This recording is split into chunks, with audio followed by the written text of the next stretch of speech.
When you play the Game of Thrones, you Subscribe and like. or you die. There is no middle ground.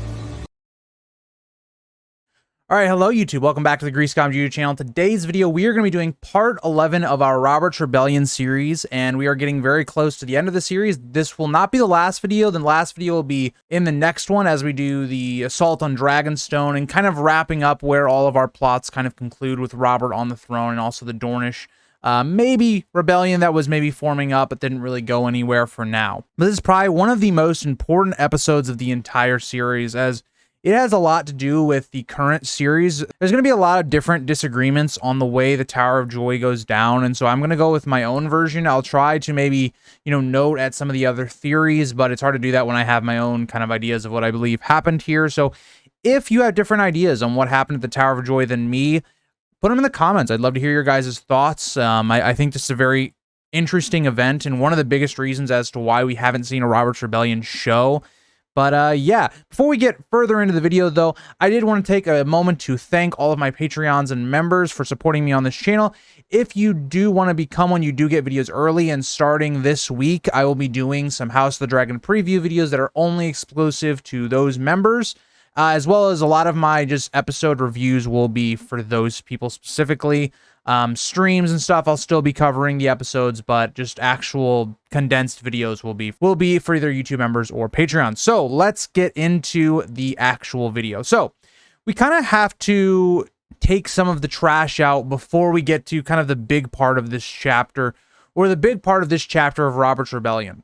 So during this whole time that we'd been seeing Robert, go around winning all these battles, winning the Battle of the Trident and the sack of King's Landing happening, all the while, an event that I had kind of hinted at earlier on in the series is Mace Tyrell, instead of coming to help the Loyalists and coming to help at the Battle of the Trident, which could have been a massive turning point. We know that even with the almost equal forces, I think it was a little bit leaning towards Rhaegar, that Rhaegar nearly wins the Battle of the Trident. If the Tyrells had brought their full power and force to the Battle of the Trident, it's very likely that Robert would have lost.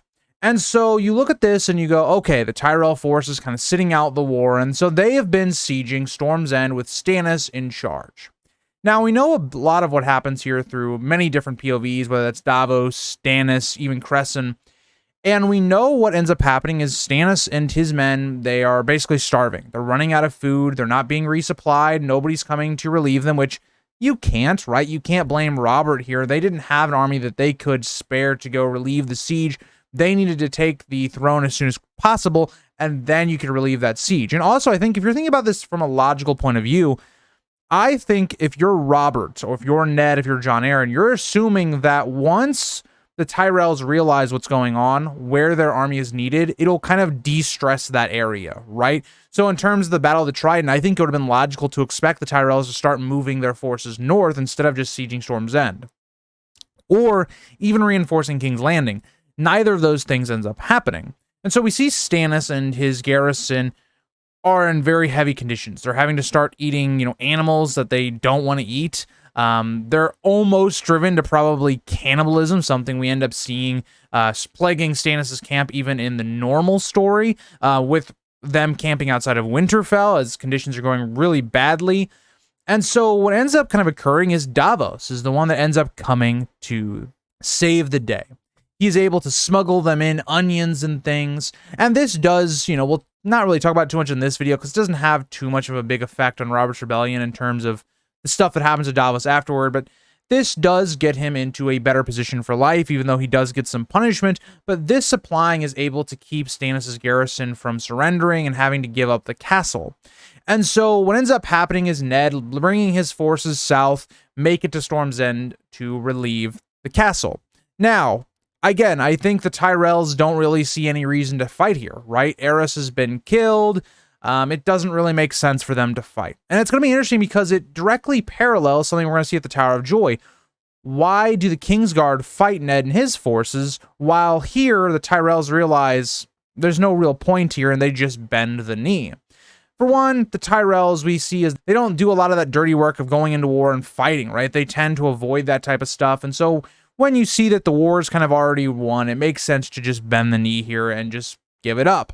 And so that's what we see happening, right? There's not a big conflict that happens at Storm's End. It's really Ned gets the glory, right? Stannis kind of gets overlooked because he was just the one holding the castle, whereas Ned is the one that relieved the siege. He's the one that's going to get all the glory and appreciation, something that Stannis is going to kind of hold against Ned and also like Robert later on. And that's kind of the end, really, of Robert's Rebellion. There really is no other big armies in proximity that maybe there could have been a war. Now we're going to see kind of the conclusion. This is where we see the wrapping up of all of our events going on and all of that. And so what I find very interesting, so the big thing about the Tower of Joy is we don't really have like a concrete source. We have, writings about what possibly could have happened in history later on, but our only real source that we have into exactly what could have happened, the words being said between Ned and also the Kingsguard, comes from Ned himself. But there is a bit of a question mark around it. A lot of the big theories in terms of, if it's not R+L, or even if it is R+L and the events that transpired here, this is all coming basically through a fever dream, right? We get the Tower of Joy stuff directly after Ned has been injured by Jaime in the Capitol in Book 1. And so we hear a lot of the events through this dream. And so a lot of people within the community have maybe said, okay, we can't really trust this source because it's Ned in a fever dream, right? When you're dreaming, everything's not factual. And so as I do recognize that, I think for me personally, I look at this idea that when Ned wakes up, he doesn't counter any of the things that he saw in the dream. There's no reflection point where Ned goes, it's weird that I remembered it that way when that's not really what happened. There's no real indication within the chapter to suggest that what he dreamed wasn't what actually happened, or that maybe it's not on Ned's mind, you can maybe argue, but that's kind of the way I'm looking at it. So I do take a lot of this with, a good amount of concrete, not fact exactly, but I put a lot of credence in what Ned dreams here. And so let's look at what actually ends up happening. So Ned, interestingly enough, doesn't take his army. He doesn't take all of his men, right, to go to the Tower of Joy. He takes a select few, which should right away bring up a lot of red flags in terms of why. And it's made quite clear that this is not supposed to be something that's public knowledge as to what was going on here. And in a lot of ways, you also have to be thinking, how did Ned even know to go to the Tower of Joy, right? Like, could it have been a situation in which if Ned had some sort of connection with Ashara Dane, could Ashara have told Ned in terms of sending him a letter? But would she have risked a letter given what we know would have been at the Tower of Joy? Whether it's R+L equals Jon, or whether it's, Daenerys was born there. I know people believe that, or young Griff was born here. All those things, I don't know if you would entrust that to a letter. And so I think it's quite likely that Varys actually told Ned. It makes a lot of sense in terms of, okay, if there is a Targaryen kid here and Varys wants that kid to be kept alive, who would be better than to send Ned there? Because Ned has already proven he doesn't like kids being killed, even if they were Targaryens. And so it would make a lot of sense for Varys in a lot of ways to tell Ned. Now, Varys, I don't think he himself knew, because at this time, it seems like Varys has given no inclination that if Jon is a Targaryen, that's what ended up happening. Now, if this child is young Griff, and Varys was the one to tell him, maybe that's where young Griff comes from, right? Maybe that's actually who young Griff's parents are, and that's how Varys has that connection. And we know it would be logical for Varys to actually know this information, given that there would have been a decent amount of people at the Tower of Joy. It's kind of made to seem like, oh, there was just Lyanna, there was just Rhaegar and the Kingsguard, but there had to have been maids, there had to have been birthing women, there had to have been people that would have had that knowledge of what happened here, and it wouldn't have gone unnoticed that I think Rhaegar was at the Tower of Joy. And so I think there is a chance that it is possible that Varys was the one that could have told Ned about it. Could Ned have just found out this information from someone else? It's very possible, right? Could Lyanna have been sending a letter to Benjen, given Benjen would have known a lot of what was going on, and then maybe Benjen, tells Ned, maybe when he was back up north, or even in a letter as well. We're not exactly sure as to how Ned figures out that she is here, that Lyanna is here, and the Kingsguard are also here. And so that one's very much left up to question. Give me your answer if you'd like in the comments. We just don't have a concrete answer to suggest the answer to that question. But all we do know is that Ned, after the siege of Storm's End, rode south with 6 companions: Howland Reed, Lord William Dustin, Ethan Glover, Martin Cassell, Theo Wool, and Sir Mark Ryswell. Again, we are pretty sure here that Ned's army did not accompany him south, which is very telling, as this was supposed to be a secretive mission, taking some of the men that he trusted probably the most with him. And near the Red Mountains of Dorne, they found the Tower of Joy with 3 knights of the Kingsguard, Sir Arthur Dayne, Sir Oswell Went, and the Lord Commander, Sir Gerald Hightower. Again, it seems like the most important ones were here, right? Went being the Lord Commander, Arthur Dayne being the most skilled. Oswell Went seems like he had some connection with what was happening at the tourney of Harrenhal.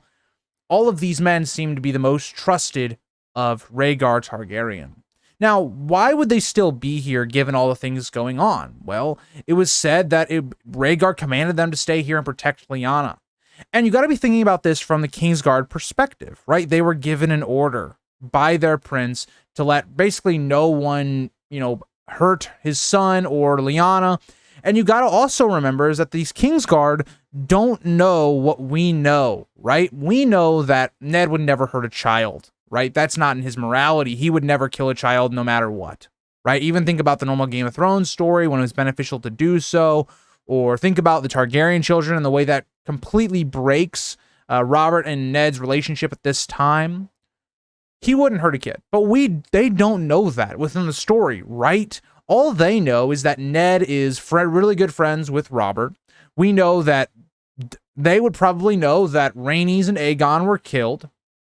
They don't know all that information, that Ned and Robert kind of had a falling out, and that's why he's here right now alone. And so when you're looking at it from that perspective, you have to remember that if Jon or young Griff or whoever is here, they are the heir to the throne for the most part, right? That's what they would believe because it is Rhaegar's, child, right? So the line, if it was as a male, would go through that rather than going through Viserys. Now, Aerys had named Viserys to be his heir, but again, these men were more loyal to Rhaegar than they would have been to Aerys. That's why they were here, not with Aerys. So everything kind of culminates in all of these quotes we kind of get from Ned's head, right? This is not written down in the histories. Remember, only Howland Reed and Ned are said to have survived and left the tower. Now, who knows if that's true, right? Who knows if there were other birthing women, other maids here, all that type of stuff. We just don't know. There's nothing factual to back that up, right? You can make speculations based on informed ideas, which I think definitely has some merit, but we don't know for sure. And the Tower of Joy is just an interesting part of this. So I want to kind of quote some stuff we get from the book here because it kind of paints a lot of why they fight Ned in a really good light. So when Ned approaches, we already see that these men are kind of preparing for a fight. We see Arthur Dayne already with the hilt of his great sword Dawn poking up over his right shoulder. Oswell Went was on one knee, sharpening his blade with a whetstone. These men seem to be preparing for a fight, almost as if they expected it. So you already have that part of it, but these men also note that their duty was here, and also that their knees do not bend easily. These men will not go back to Robert. They won't do it. They believe that the person that is in the Tower of Joy that Lyanna has birthed is the true heir. They will not go easily.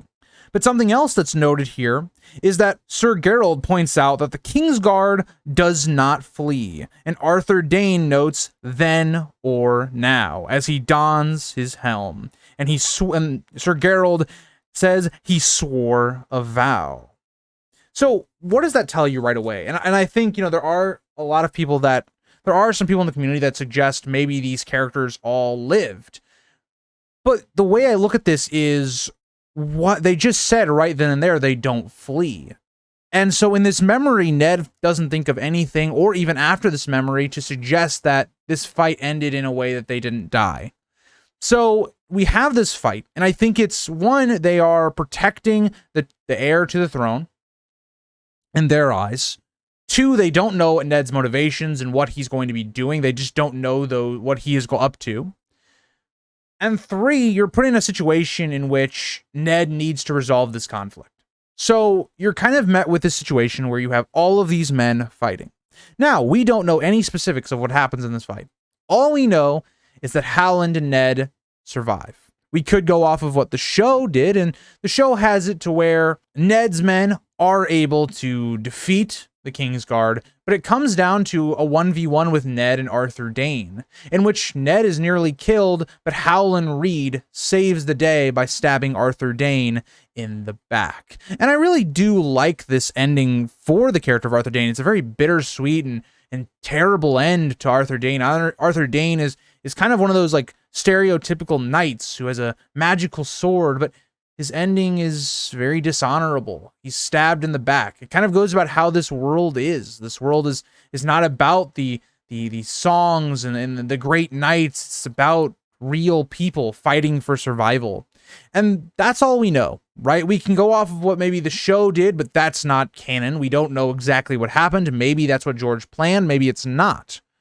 But what we do know from what Ned tells us, right? And there's no reason, in my opinion, to doubt what he says, because he has the dream, and then he doesn't think about after, maybe that wasn't the truth. Or there's no indication there that Ned thinks that isn't the truth. So I am going to go with what is, as of right now, the common answer and has a decent amount of backing.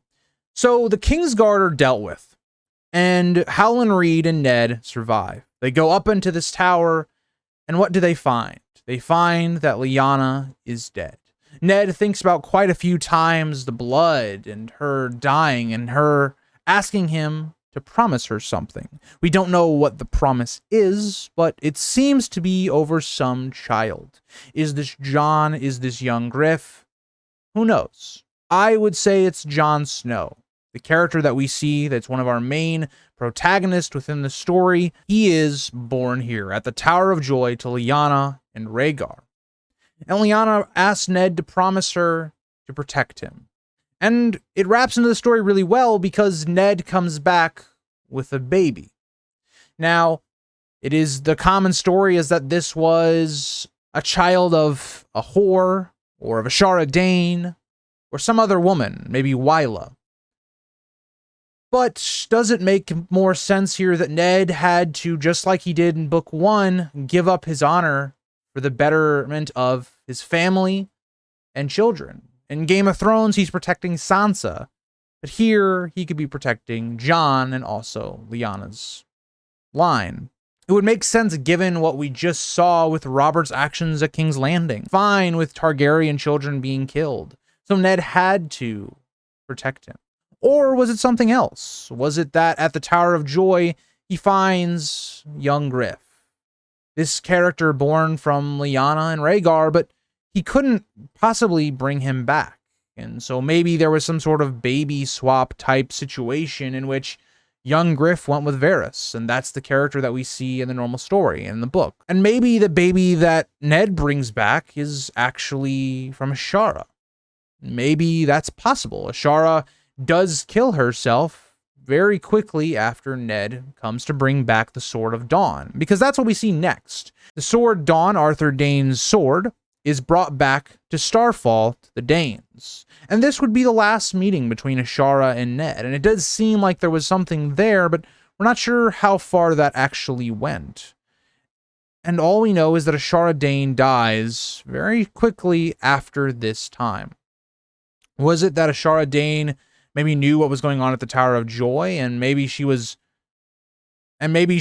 brought into secrecy, and maybe she's with Howland Reed at this moment? Who knows? Maybe she actually did die. That's what I believe anyway. I believe that given that, we look at this idea of Mirri Maz Duur in terms of what is life worth living when everything else is gone.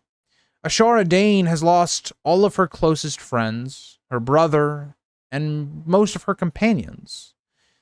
She's watched as pretty much everything that was close to her is gone. And let's say there was some relationship here with Ned. Well, she also would have been losing Ned to Catelyn as well. Everything points to the idea that Ashara would have been in a very low point, and that could have maybe led to her own death. But let me know what you guys think about Ashara's death and where she went as a character, or is she still alive? Will we see her again? Is she this character of Septa Lemore? Maybe she went with the baby that Ned found, right? Maybe Ashara gave her baby to Ned, but she went with young Griff into Essos and into exile to be found as Septa Lemore by Tyrion. We just don't really know. But that is going to be the end of part 11 of the Tower of Joy, and also end of the Siege of Storm's End. In the next video, we'll be covering the assault on Dragonstone and the establishment of the Baratheon dynasty, as well as the, maybe, Dornish resistance that Oberyn had been cooking up. I hope you guys all enjoyed. I know this is more of a difficult one because there's just a lot of theories going on. I tried to at least talk about all of them at some point in this. I know there's more than I talked about. And there's just so many ways you can go with it because there's just so many unknowns. We have very limited source information in terms of what happened at the Tower of Joy, and especially at Starfall. But I'd love to hear your guys' thoughts. And I will see you guys all in the next video. Bye, guys.